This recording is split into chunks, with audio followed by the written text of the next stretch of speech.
দেখুন, আমাদের রক্তস্নাত জুলাই গণ অভ্যুত্থানের পরে বাংলাদেশের যে একটা পুনর্গঠন, আহ, আমাদের রাষ্ট্রের গণতান্ত্রিক রূপান্তর, আমাদের নতুন যাত্রা, নতুন একটা রাজনৈতিক বন্দোবস্ত প্রতিষ্ঠা, তার মধ্যে যেমন রাজনৈতিক অধিকারের প্রশ্ন আছে, সেটার জন্য একটা জবাবদিহিমূলক রাষ্ট্র ব্যবস্থা প্রতিষ্ঠা করা, ক্ষমতার ভারসাম্য তৈরি করা, সে বিষয়ে প্রয়োজনীয় যে সাংবিধানিক সংস্কার, প্রাতিষ্ঠানিক সংস্কার, আইনি সংস্কার, সেই সব বিষয়ে কিন্তু একটা প্রস্তুতি ইতিমধ্যে তৈরি হয়েছে।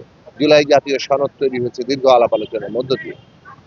সেটা যেমন বাস্তবায়ন করার ব্যাপার আছে, তেমনি আহ, এই দেশের একটা বৈষম্যহীন বাংলাদেশ করতে গেলে শ্রেণী, ধর্ম, জাতি, লিঙ্গীয় পরিচয় নির্বিশেষে প্রত্যেক পরিচয়ের মানুষের যে অর্থনৈতিক মুক্তি, সামাজিক মুক্তি, তাদের যে মর্যাদা এবং অধিকারের প্রশ্ন, সেই প্রশ্নে আমরা মনে করি যে আহ, গণতান্ত্রিক ব্যবস্থা প্রতিষ্ঠা যেমন করতে হবে, তেমনি গণতন্ত্রের উপযোগী দল, তার জনপ্রতিনিধিও তৈরি করতে হবে।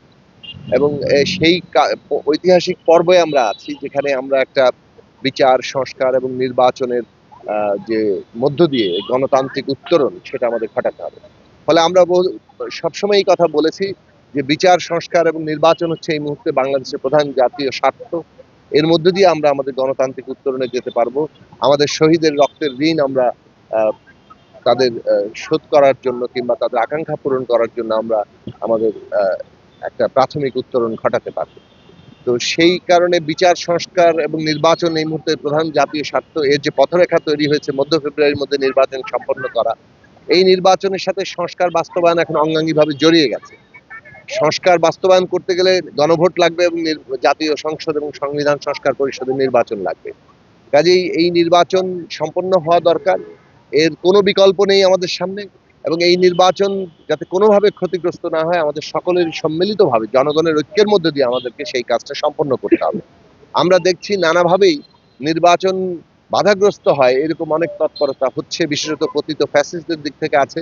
এবং নানানভাবে অনেক গোষ্ঠী তাদের দলীয় স্বার্থ বলেন, সংকীর্ণ স্বার্থ বলেন, গোষ্ঠী স্বার্থ বলেন, তার মধ্য দিয়ে সেগুলো চরিতার্থ করতে তারা আসলে নির্বাচনকে নানাভাবে ক্ষতিগ্রস্ত করার চেষ্টা করছে।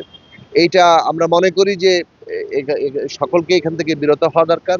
আর জনগণের যে ঐক্য তৈরি হয়েছে, সেই ঐক্যের মধ্য দিয়েই এইগুলোকে আমাদের প্রতিরোধ করতে হবে। ফলে নির্বাচন মধ্য ফেব্রুয়ারির মধ্যে হতে হবে। এটা বাংলাদেশের অগ্রগতির জন্য, বাংলাদেশে গণতান্ত্রিক উত্তরণের জন্য এই মুহূর্তে একটা অপরিহার্য বিষয়। এবং যে সংস্কারের আহ, সম্ভাবনা তৈরি হয়েছে জুলাই জাতীয় সনদ তৈরির মধ্যে দিয়ে, সেটা বাস্তবায়ন করার জন্য দরকার। পাশাপাশি দেশের যে অর্থনৈতিক অবস্থা, সামাজিক অবস্থা, সেখানেও আমরা যদি একটা ন্যূনতম অগ্রগতি এবং বিকাশ আনতে চাই, বিপর্যয় থেকে নিজেদের রক্ষা করতে চাই, তাহলেও নির্বাচন দরকার। ফলে সেই নির্বাচনের জন্য মানুষ এখন ঐক্যবদ্ধ হচ্ছেন। আমরাও আমাদের দলের দিক থেকে আমরা চেষ্টা করছি এই নির্বাচনকে সফল করার জন্য। আমাদের অংশগ্রহণ এবং আমাদের যে দায়িত্ব, সবটাই আমাদের পালন করা। নির্বাচন নিয়ে তো নানা ধরনের শঙ্কা সৃষ্টির চেষ্টা আছে, কিন্তু আমরা মনে করি যে এইসব শঙ্কা দূর করেও নির্বাচন যথাসময়ে হবে এবং যথাসময়ে তফসিল ঘোষিত হবে।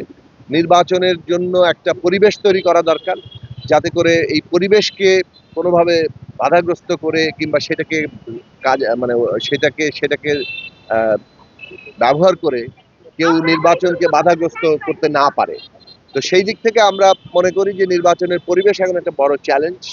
সেটা নির্বাচন কমিশন সহ সরকার দেখবেন, রাজনৈতিক দলগুলোর ভূমিকা আছে। এবং আমরা বারবার বলেছি, সরকার, নির্বাচন কমিশন এবং রাজনৈতিক দলগুলো সম্মিলনে একটা নির্বাচন পরিবেশ মনিটরিং কমিটি করা দরকার, যাতে করে কোথাও কোনো অভিযোগ উত্থাপিত হলে সেগুলো সমাধান করা যায়।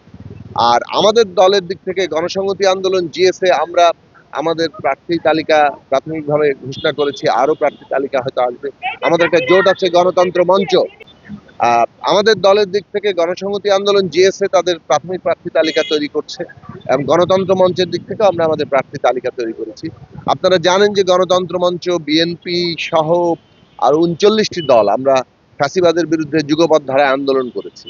এবং সেই আন্দোলনের ধারাবাহিকতায় আগামী নির্বাচন এবং আমাদের যে জাতীয় পুনর্গঠনের কর্তব্য আছে, একটা নতুন রাজনৈতিক বন্দোবস্ত প্রতিষ্ঠার কর্তব্য আছে, সেই কর্তব্য পালনে আমরা কিভাবে ন্যূনতম জাতীয় ঐক্যমত্য রক্ষা করতে পারি, সেই ক্ষেত্রে আমাদের আলোচনা চলমান আছে। অর্থাৎ নির্বাচন এবং জাতীয় পুনর্গঠনে ন্যূনতম জাতীয় ঐক্যমত্যের ভিত্তিতে কি ভূমিকা আমরা রাখতে পারি, সেটা বিএনপি সহ, যুগপৎ আন্দোলনের, গণতন্ত্র মঞ্চ সহ, গণসংহতি আন্দোলন সহ ৩৯টি দলের আলাপ আলোচনা আছে।